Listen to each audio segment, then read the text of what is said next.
I want to start today, here's my thing. Hold on, there we go, hey. I want to start today, talk about the structure of polypeptide. I get a lot of people asking me, in terms of Lost, what the hell's that island? It's usually followed by, seriously, what the hell's that island? Why so many mysteries? What is it about mystery that I seem to be drawn to? And I was thinking about this, what to talk about at TED, when I talked to the kind rep from TED, and I said, listen, what should I talk about? He said, don't worry about it, just be profound. And I took enormous comfort in that, so thank you if you're here. I was trying to think, what do I talk about? It's a good question. Why do I do so much stuff that involves mystery? And I started trying to figure it out. And I started thinking about, well, why do I do any of what I do? And I started thinking about my grandfather. I loved my grandfather. Harry Kelvin was his name, my mother's father. He died in 1986. He was an amazing guy. And one of the reasons he was amazing, after World War II, he began an electronics company. He started selling surplus parts, kits to schools and stuff. So he had this incredible curiosity. As a kid, I saw him come over to me with radios and telephones and all sorts of things, and he'd open them up. He'd unscrew them and reveal the inner workings, which many of us, I'm sure, take for granted, but it's an amazing gift to give a kid, to open up this thing and show how it works and why it works and what it is. He was the ultimate deconstructor in many ways. And my grandfather was this kind of guy who would not only take things apart, but he got me interested in all sorts of different odd crafts, like printing, like the letterpress. I'm obsessed with printing. I'm obsessed with silk screening and bookbinding and box making. And when I was a kid, I was always like taking apart boxes and stuff. And last night in the hotel, I took apart the Kleenex box. I was just looking at it, and I'm telling you, it's a beautiful thing, I swear to God. I mean, when you look at the box and you sort of see how it works, Reeves is here, and I met him years ago at a book fair. He does pop-up books, and I'm obsessed with like engineering of paper, but like the scoring of it, the printing of it, where the thing gets glued, the registration marks for the ink. I just love boxes. My grandfather was sort of the guy who kind of got me into all sorts of these things. He would also supply me with tools. He was this amazing encourager, this patron sort of, to make stuff. And he got me a Super 8 camera when I was 10 years old. And in 1976, that was sort of an anomaly to be a 10-year-old kid that had access to a camera. And he was so generous. I couldn't believe it. He wasn't doing it entirely without some manipulation. I mean, I would call him and I'd be like, listen, Grandpa, I really need this camera. You don't understand. This is like, I want to make movies. I'll get invited to TED one day. This is like, and my grandmother was the greatest, because she'd be like, she'd get on the phone and she'd be like, Harry, it's better than the drugs. He should be doing this. She was fantastic. So I found myself getting this stuff thanks to her assist, and suddenly, I had a synthesizer when I was 14 years old, this kind of stuff, and it let me make things, which to me was sort of the dream. He sort of humored my obsessions with other things too, like magic. The thing is, we'd go to this magic store in New York City called Lou Tannen's Magic. It was this great magic store. It was a crappy little building in Midtown, but you'd be in the elevator would open, there'd be this little small magic store, you'd be in the magic store, and it was a magical place. So I got all these sort of magic tricks. Oh, here, I'll show you this kind of thing. So it'd be like, right? Which is good, but now I can't move. Now I have to do the rest of the thing. I'm like this. I'm like, oh, wow, look at my computer over there. Anyway. So one of the things that I bought at the magic store was this. Tannen's Mystery Magic Box.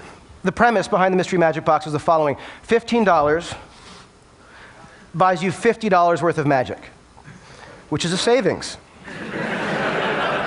Now, I bought this decades ago, and I'm not kidding. If you look at this, you'll see it's never been opened.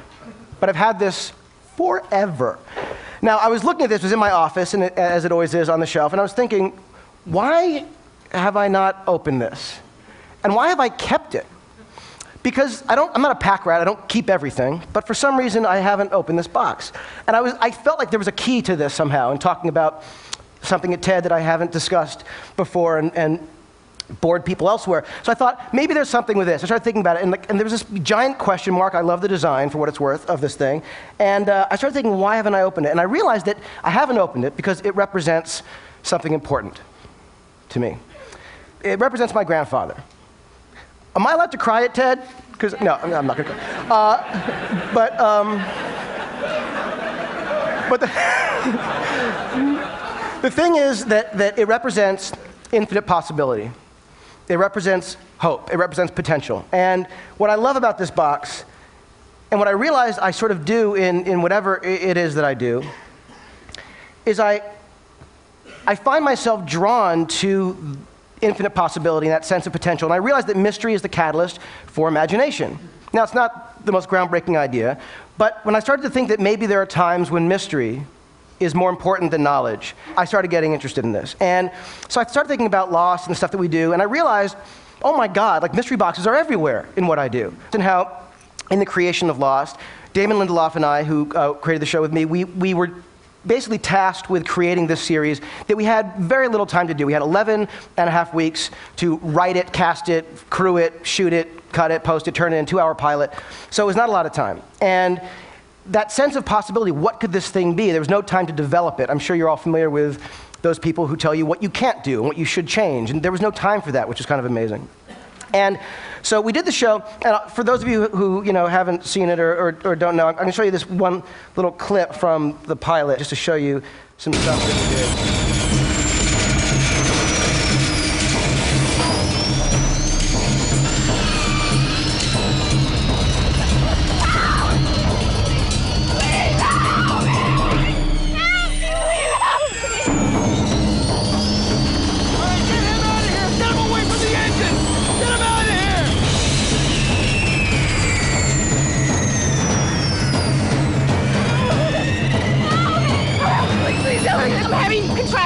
How many months pregnant are you? I'm nearly 8 months. And how far apart are they coming? I don't know. A few just happened. Hey! Hey! Get away!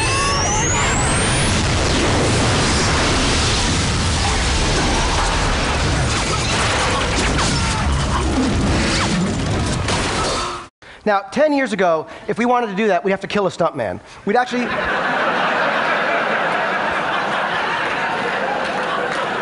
It would be harder.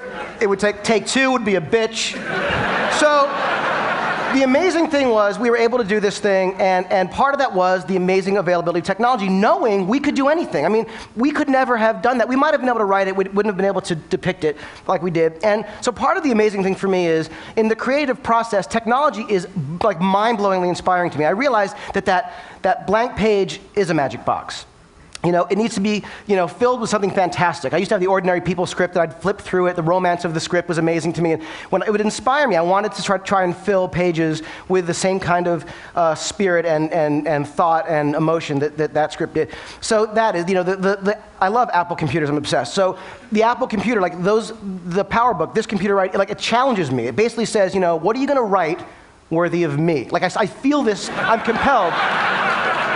And I often am like, dude, today I'm out. I got nothing. So there's that. In terms of the content of it, you look at stories, you think, well, what are stories but mystery boxes? There's a fundamental question. In TV, the first act is called the teaser. It's literally the teaser. It's the big question. So you're drawn into it. Then, of course, there's another question, and it goes on and on and on. I mean, look at Star Wars. You got the droids. They meet the mysterious woman. Who's that? We don't know. Mystery box. Then you meet Luke Skywalker. He gets the droid. You see the holographic image. You learn, oh, it's a message. She wants to, find Obi-Wan Kenobi. He's her only hope. But who the hell is Obi-Wan Kenobi? Mystery box. So then you go and he meets Ben Kenobi. Ben Kenobi's uncle is Obi-Wan Kenobi. Holy shit, So it keeps it. Have you guys not seen that? It's huge. Anyway, so there's this thing with mystery boxes that I started feeling compelled. Then there's a thing of mystery in terms of imagination. The withholding of information. Doing that intentionally is much more engaging, whether it's like the shark in Jaws. If Spielberg's mechanical shark Bruce had worked, it would not have been remotely as scary. You would have seen it too much. In Alien, they never really show the alien, terrifying. Even in a movie like a romantic comedy, The Graduate, they're having that date, remember, and they're in the car, and it's loud, and so they put the top up, and they're in there. You don't hear anything they're saying. You can't hear a word, but it's the most romantic date ever, and you love it because you don't hear it. So to me, there's that. And then finally, there's this idea, and stretching the sort of paradigm a little bit, but the idea of the mystery box, meaning what you think you're getting than what you're really getting. And it's true in so many movies and stories. I mean, you look at E.T., for example. E.T. is this, unbelievable movie about what? It's about an alien who meets a kid, right? Well, it's not. E.T. is about divorce. E.T. is about a heartbroken, divorced, crippled family, and ultimately this kid who can't find his way. Die Hard, right? Crazy, great, fun, action-adventure movie in a building. It's about a guy who's on the verge of divorce. He's like showing up to L.A., tail between his legs. There are great scenes, maybe not the most amazing, dramatic scenes in the history of time, but pretty great scenes. There's a half an hour of investment in character before you get to the stuff that you're expecting. When you look at a movie like Jaws, the scene that you expect, we have the screen, these are the kind of scenes that you remember and expect from Jaws. And she's being eaten, there's a shark. The thing about Jaws is it's really about a guy who is sort of dealing with his place in the world, with his masculinity, with his family, how he's gonna, make it work in this new town. This is one of my favorite scenes ever, and this is a scene that you wouldn't necessarily think of when you think of Jaws, but it's an amazing scene.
Give us a kiss.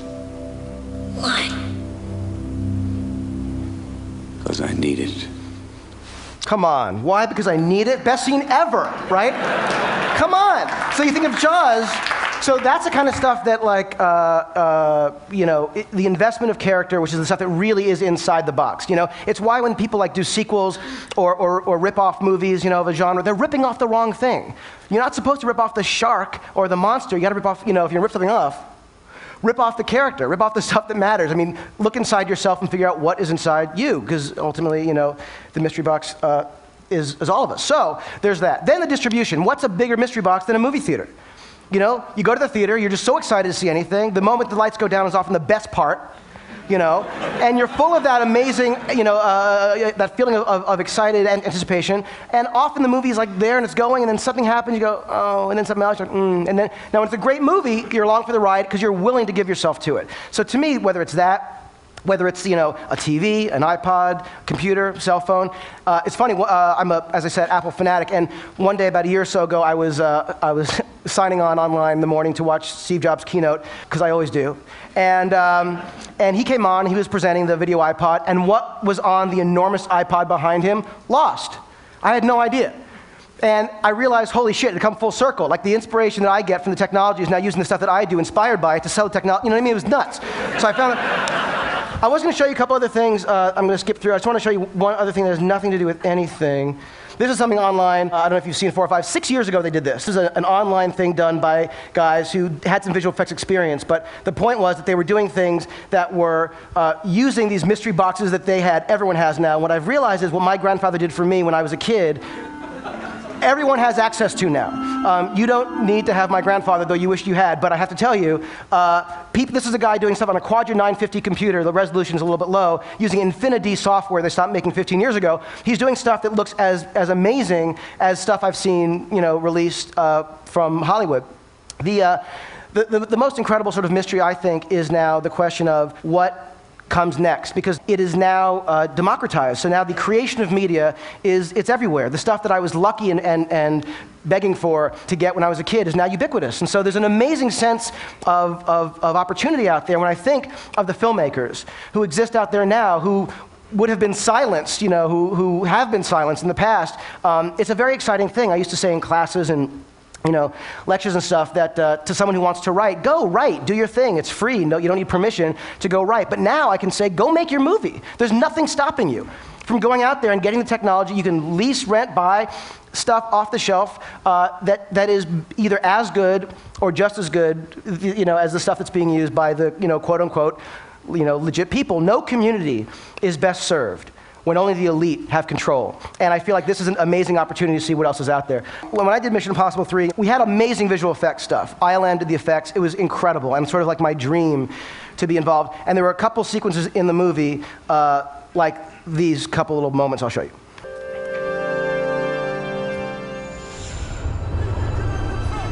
There's that.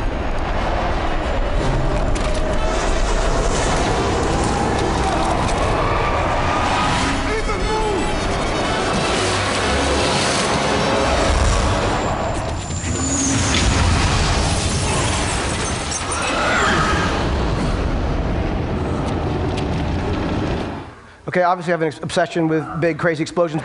So my favorite visual effect in the movie is the one I'm about to show you. And it's a scene in which Tom's character wakes up, he's drowsy, he's crazy, out of it, and a guy wakes up and he shoves this gun in his nose and shoots this little capsule into his brain that he's going to use later to kill him, as bad guys do.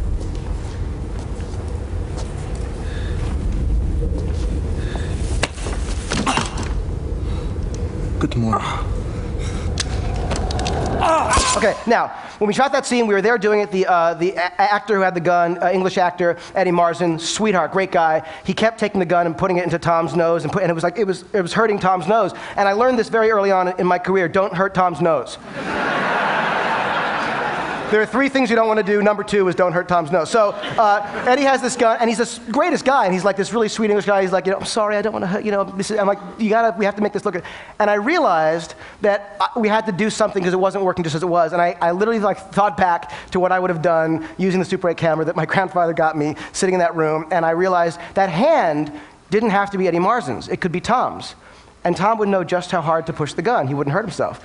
So we took his hand and we painted it to look a little bit more like Eddie's. We put it in Eddie's sleeve. And so the hand that you see, I'll show you again, that's not Eddie's hand, that's Tom. So Tom's playing 2 roles. And he didn't ask for any more money. So here, watch it again. There he is, he's waking up, drowsy, been through a lot. Good morning. Tom's hand.